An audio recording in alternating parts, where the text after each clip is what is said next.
So this video was meant to be a video where I take you on a date with me. But I quickly realised in filming the content for this vlog that I wasn't actually able to be present in the stuff that I was doing and enjoy myself. So I chaotically filmed a bunch of random stuff, which you'll see in this video. So I love being single, to the point where I feel like I actually don't need anyone, and I'm scared to actually be with someone in the fear that they would ruin my peace. I'm not a man hater, but please tell me why the only things they bring to the table is stress and audacity. No, I'm kidding. But anyway, it took me the best part of 3 years to actually get here and into this comfortable state. And one of the main ways I actually became happy in my own company is spending a lot more time with myself, taking myself on dates and doing things like that. And to be honest, because I'm an only child, I actually find this pretty easy to do. And I thought it was, pretty easy, pretty intuitive for someone to do. However, from speaking to people, I realized that it isn't always easy, especially if you haven't been single for a while or you've just come out of a relationship and you're just learning how to be alone and find yourself again. And sometimes you may have forgotten how to be on your own.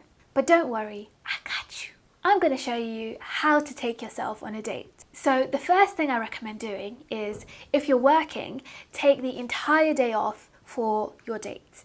Don't try and slot yourself in around other things that you're doing. Make time and prioritize yourself.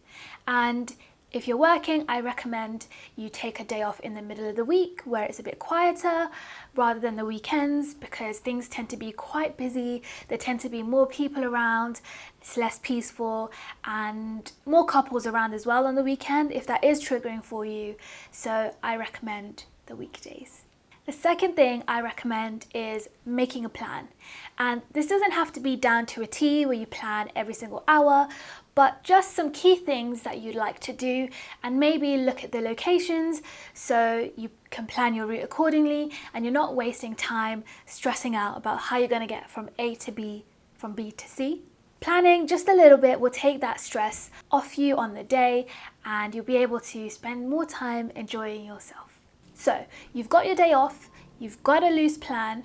The next thing you're going to want to do is dress for your day. Some people might tell you to dress up to the nines to make yourself feel fabulous.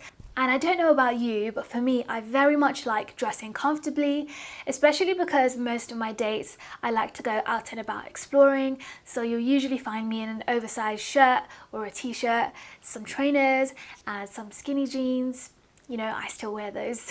But like I said, dress for your day. So if you're doing something fancy, by all means, dress up, put on those heels, do whatever you need to make you feel fabulous, but dress for your day. There's nothing worse than being uncomfortable in the outfit that you're in. And if you've got this amazing day planned, the last thing you want holding you back are your shoes. Do you know what I mean? Okay, so now I'm going to share some super chaotic snippets of my day to show you what I actually did. And this is how I usually spend my dates that I take on myself. I never thought I was a creature of habit, but it turns out that I am, because I tend to do the same things just because they make me feel so good, and it's exactly what I need, just a peaceful day to myself. So here's what I did. So after having a dreamy breakfast of berries, chocolate milk and tiramisu, yes, I eat cake for breakfast, I headed out into the Watersones, which is a bookstore if you're not familiar, in Piccadilly Circus. And this place is like heaven to me. It's 6 floors, it has a rooftop bar and basically loads of books. Honestly, I literally spend 3 hours in that place just sniffing books, looking at all the pretty covers. And I'm on a no-buy year, but here are some of the books that I bought courtesy of one of my super close friends who gave me a book voucher for my birthday. 3 hours later, I got a bit tired and I wanted to sit down, so I found this really cute bench nearby where I could sit down and just chill. And my mind has been super active lately, and I've been super exhausted and on the verge of burning out.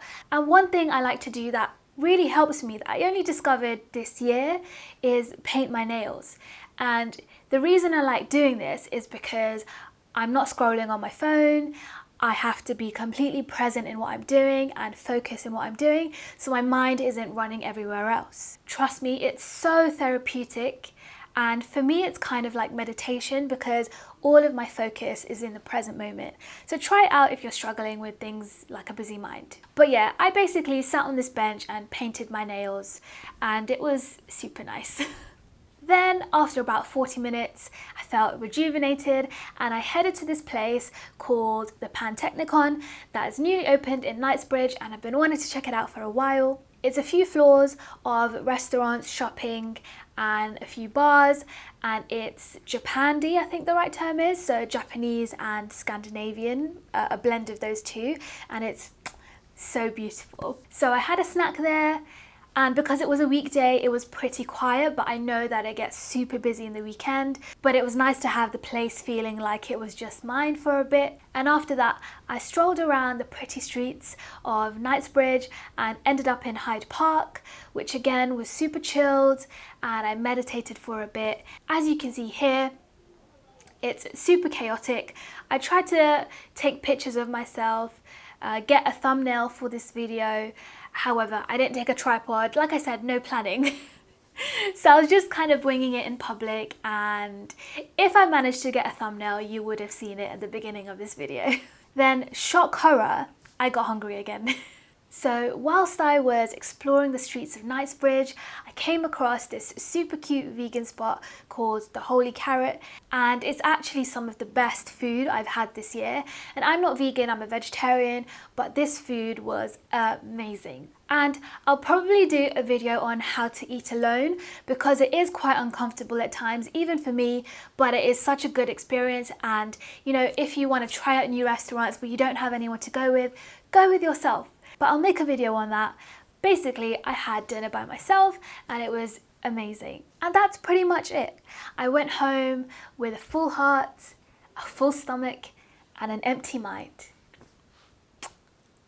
And you know, you're in control of the entire day, so tailor the day to what you need. If it's something relaxing, do something relaxing. If you need something stimulating, do something like that. If you need to spark your creativity again, try somewhere new, go to new places, explore new things. And that's pretty much it. So I hope you found this video useful, or in the least, I hope it's inspired you to take yourself out on a date, or at least make a little bit of time for yourself and prioritize you. And trust me, I've been doing this for years. It gets easier the more you do it, so don't delay. I'm so cringe. Make time for yourself, love yourself. Also, I got a bunch of new subscribers recently, and you all seem to be really liking the single girl content that I put out. So I'm going to be doing more of that because at this point, I'm an expert. Okay, bye. See you in the next one.